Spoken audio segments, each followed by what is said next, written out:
Hi, I'm Audible editor Courtney Reimer, and I'm here today with author Michael Pollan, who you may know from works such as How to Change Your Mind, The Omnivore's Dilemma, and In Defense of Food, which starts with the now iconic line, "Eat food, not too much, mostly plants." Today we'll be talking to him about his new Audible original, Caffeine, How Caffeine Created the Modern World, which could potentially begin, drink coffee, not too much, mostly decaf. Welcome, Michael. Thank you, Courtney. Good to be here.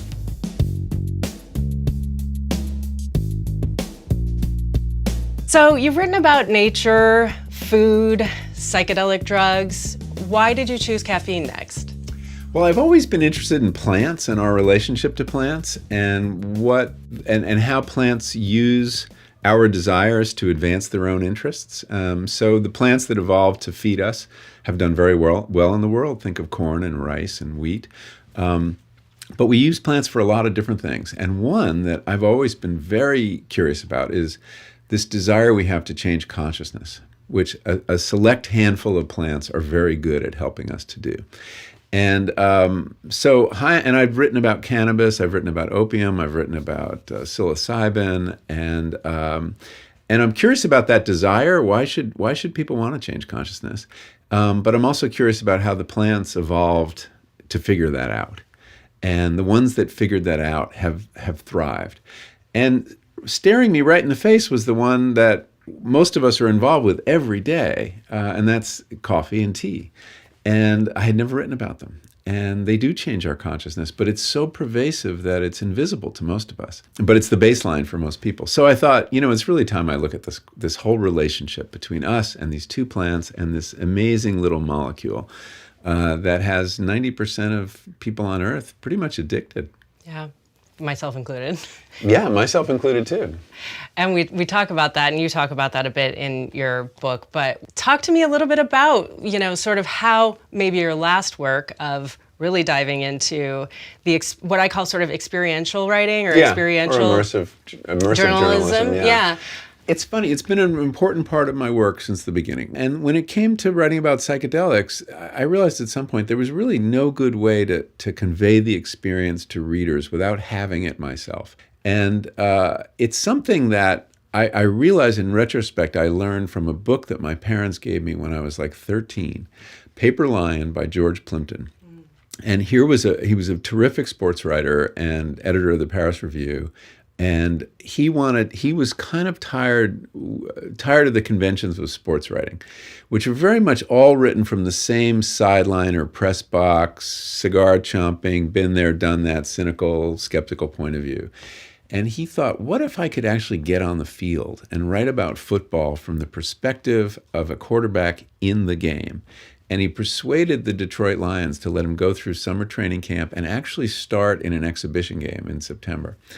And you get a point of view on football that no football player could give you, because for them it's been routine since they were little kids, but that only somebody who is a great observer and a great storyteller having the experience for the first time, and it just lights up the page. And I love that book. And in retrospect, I realized that's had a profound influence on me. It's funny, that was the name I was looking for, and the term is participatory journalism, right? That's right. And that's what I thought about in listening to your past two works, is that you really participate in things like even quitting caffeine is a pretty major thing to do in the name of research. Well, it was, and I wasn't eager to do it because I love my cup of coffee in the morning, and it's so woven into the process of not only waking up and greeting the day for me, but writing. There's always some kind of cup of caffeine next to me, whether it's tea or coffee. And I couldn't imagine getting anything done without it. And but it was actually, in this case, it wasn't my idea. It was one of the researchers I was interviewing. Roland Griffith is kind of the leading caffeine researcher. He's also the leading psychedelic researcher, interestingly enough. So I knew him already from How to Change Your Mind. And as I started interviewing him, I had a series of interviews with him. He said, you're never really going to understand your relationship to this drug, and it is a drug, unless you get off it. And so I took his challenge, and it was very hard to do. it felt like I had ADD. I knew what ADD, attention deficit disorder, was really like, which is to say all these distractions from the periphery kept coming into the center of my attention, and I couldn't achieve that kind of spotlight consciousness that you really need to write. So yeah, it was one of the bigger sacrifices I made in the name of journalism. And I guess we're wondering, are you back on it? So I got off caffeine for 3 months. I was only drinking, I continued to drink hot liquid in the form of herbal tea, chamomile tea, mint tea, ginger tea, things like that. And I wanted to get it totally out of my system and see if I could write a lot of this piece without caffeine, which ultimately I was able to do. But I also wanted to get back on and have a cup after that and describe that experience, because people who've been drinking caffeine routinely for most of, a period of decades or most of their lives have no idea what a powerful drug it is until you get off and get back on. It's almost worth getting off to have the experience of that first cup. And that first cup was kind of mind-blowing. And it made me realize this is a powerful drug. But most of us don't realize that because we use caffeine once you're addicted in a different way, which is essentially to stop withdrawal. And that feels good too, because withdrawal feels so bad. But just as every morning when you wake up, overnight, the caffeine is being metabolized out of your system, and you wake up, and all those people who say, I can't talk to anybody till I have a cup of coffee. I can't do anything till I have a cup of coffee. They're at the beginning of withdrawal, and it doesn't feel good. You feel kind of muzzy-headed. You might have a headache. You just feel removed and unclear. And there's a fog. There's a fog that every morning we dispel with that first sip of caffeine. And so that's kind of how we're using it. But if you're a caffeine virgin or a restored caffeine virgin, which is what I was, it really hits you hard. And it was fantastic. And that first cup. And I thought to myself, I wonder if there's a way I could preserve this power and use it sort of the way people use psychedelics who use them, which is only every now and then with a real sense of intention and occasion. And could I do that with caffeine rather than slipping back into the usual habit? And I resolved at that point that I would just use it on Saturdays and see how that goes. And that's kind of where I am now. I have a cup of coffee every Saturday, but that Saturday cup, you should see me on Saturdays. I was very struck by your ability to sort of access the effects that it had on you and articulate them. And it did remind me of how you were able to do that with How to Change Your Mind. And I wondered if your experience with that helped you better access. Without doubt. I mean, that my experience with psychedelics presented this huge literary challenge, which was, how do you describe a psychedelic trip to someone who hasn't had one? And people don't understand, what is a hallucination? Are you completely lost to it, or do you still have some grounding in reality? And once I found a voice in which to do it, or a way to get it across, I found I really enjoyed describing states of consciousness. So yeah, I want to do more of that. I mean, I'm just very interested in consciousness in general, and why we want to change it. What does that do for us? In the case of caffeine, you can see what it does for us. It's an amazing drug in that it gives you energy without calories, and it's had a tremendous effect on civilization. It's really changed the world. I wanted to talk a bit about that. I mean, you talk about both your ability as a writer to being hampered a bit by the absence of caffeine, but talk to me a little bit about how, I found it interesting what you learned in your research about like Parisian influential writers like Balzac, and how caffeine / the coffee houses influenced sort of the artistic revolution there, but then also how caffeine... And scientific revolution. And also industrial and capitalism. Yeah. I mean, not to go all into it, but like, I don't think people realize the role that caffeine has played in all of those various touch points? I certainly didn't. I had no idea what a profound effect it had. What's interesting about caffeine is it doesn't show up in the West, in Europe, until the 1650s. When caffeine shows up, you see a real change in the texture of work and the texture of thought.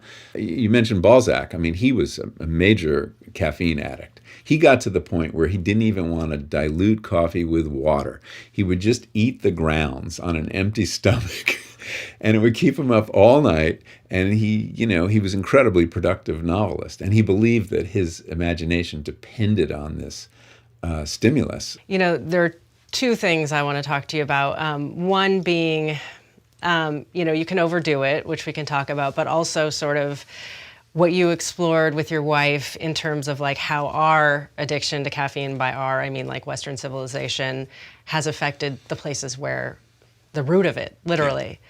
Can you talk to me a bit about like sort of that dark side of coffee that people, or caffeine? There's a couple dark side. There is no free lunch, right? Yeah. I mean, the blessings of coffee and tea are achieved on the backs of some, pretty horrible exploitation.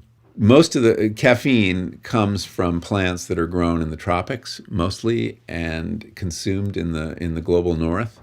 And there has been a history of exploitation and slavery. I mean, the coffee plantations in South America especially were run by slaves. And climate change is going to be a disaster for coffee. The biggest threat to our addiction to coffee is climate change. By 2050, it's estimated that 50% of the coffee growing regions of the world will no longer be suitable for growing coffee. It grows in a very narrow band environmentally. So coffee may become, as it was in the 1650s, a very precious luxury good. When I heard that in your piece, I actually did the mental math of how old will I be when caffeine is basically extinct? And how will I survive? So, as a fellow addict, that really struck me. We'll probably move to synthetic caffeine, right? I mean, it'll be invented in a lab, and people will take pills when coffee becomes hard to get. But then you lose the culture of coffee, which is so beautiful. I mean, it isn't just a drug. I mean, it is an experience. It's a set of aromas. It's a set of flavors. It's a set of social practices. I have a theory, and I wonder, this is me talking, you're the expert here, but about the rise of anxiety and the rise of coffee culture. Do you think there's a tie there? We're not drinking that much more coffee than we were a couple decades ago. There's so many causes for anxiety now, and coffee may abet it and make it worse. And also the kind of coffee we were drinking pre-1970s, it was actually higher in caffeine. We were drinking Robusta coffee, which is a kind of bean that was mostly grown in Brazil. So the move toward better quality coffee, which we really have Alfred Peet of Peet's Coffee to thank. He was the guy, he was a Dutch son of a coffee roaster, and he actually taught the guys who started Starbucks. They went and interned with him, and he was very generous with his knowledge. And he begins this coffee revolution to higher quality coffee that is now our coffee culture. I mean, American coffee was really pretty undrinkable, and I can remember that crappy coffee. But whether it made us more anxious, I don't know. I think you'd have to first prove that there was, we were getting more caffeine rather than less. But I think the bigger problem that coffee consumption is contributing to is probably our sleep deficit. We're in a kind of vicious circle with coffee. I mean, we're sleep deprived. So what do? Drink more coffee. Why are we sleep deprived? Because we're drinking a lot of coffee. I mean, we hear about how sleeplessness is creating almost as many like car accidents as drunk driving. I don't have the exact numbers, but I know that it is a pretty major problem. On balance, do you think that the good coffee and caffeine have brought to us is, in the end, would you say, like, I don't want to spoil the whole listen for people here, but where do you net out on this? Is caffeine good or bad? I would say on balance, it's positive. I would say that it has given us more than it's taken. There are also a lot of health benefits to coffee and tea consumption. I was very struck by that. People have been because people enjoy coffee so much, we assume that there's something really evil about it. There has to be. It just can't be that simple. And people have been searching for health problems to associate with caffeine since the 1650s. But in recent years, they have looked at heart disease, they've looked at cancer, they've looked at Parkinson's, and guess what? Coffee consumption and tea consumption to a certain extent are protective against several kinds of cancer, protective against Parkinson's disease, and protective against cardiovascular disease. That's quite remarkable. The health picture is not only neutral, it's pretty positive. The one negative is the sleep question, that it erodes not always the quantity, but the quality of our sleep. There's something you need that's called slow wave or deep sleep. And people who are drinking coffee or tea have diminished amounts of this slow wave sleep. It stays in your system a very long time. The quarter life of caffeine is about 12 hours. What that means is if you drink a cup of coffee at noon, at midnight, a quarter of that caffeine is still circulating in your brain. But I think the good news is for those listening to this because they are themselves caffeine addicts or at least connoisseurs, however they want to spin it for themselves, is that you don't have to cut it out entirely. You can. No, and there's an argument for ending your caffeine use early in the day. And for people who want to get off it, you can taper and get off it, without that much trouble. Going cold turkey the way I did is really hard. But this is not, this story is not about coffee up and down. There are lots of people who, like, when I've told them I'm writing about caffeine, they're like, all right, bottom line, what is it, up or down? Right. It's that. Which is much more interesting than the simple up or down. It's been a wonderful boon to our civilization and to many of us as individuals. Is there some price that we pay? Yeah, as always, there's a trade-off. But, we have to weigh things. Life is complicated. I move toward, I'm very comfortable in ambiguity in my writing. And so if people people shouldn't listen to this just for the bottom line, good or bad. It's a much more interesting and complicated story than that. And I really do appreciate the nuance you bring to this story, not just as a caffeine lover, but as somebody who loves the kind of work you do. So thank you. Oh, thanks. Yeah, I don't write things you can put on an index card. I appreciate that. That's why we listen. The journey is the pleasure, not the destination. Very much. All right. Thank you so much. Thank you.